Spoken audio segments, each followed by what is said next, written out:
नमस्कार मित्रांनो, काय होत आहे बिग बॉसच्या घरामध्ये डबल एविक्शन काय होत आहे, सूरज घराहून बेघर हे पाहण्यासाठी तुम्ही पुढील व्हिडिओत राहा आणि जर व्हिडिओ आवडत असेल तर चॅनलला सबस्क्राइब करा। तर चला पुढे जाऊया।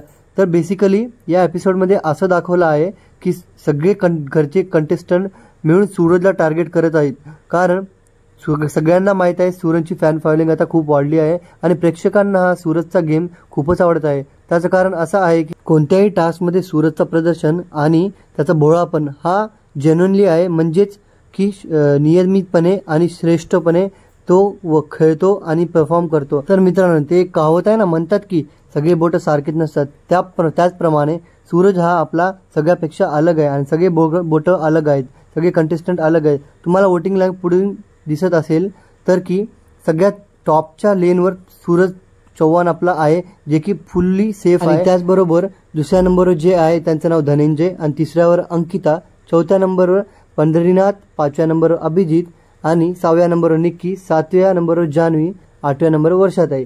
तर मित्रांनो, जान्हवी आणि वर्षाताई हे बॉटम 2 आहेत, जे की म्हणजेच खालून त्यांचा स्तर आहे।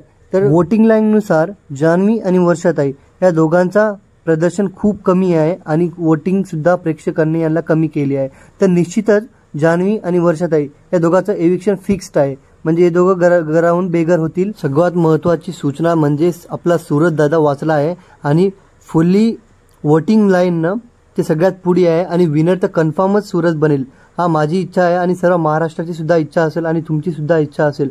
तर मित्रांनो, तुम्हाला काय वाटते हे कमेंट सेक्शन खाली सांगा आणि माझ्या चॅनलला सबस्क्राइब करा, व्हिडिओला लाईक करा। मी अशीच व्हिडिओ तुमच्यासाठी घेऊन येईल। तर गुड बाय, भेटूया नेक्स्ट व्हिडिओमध्ये।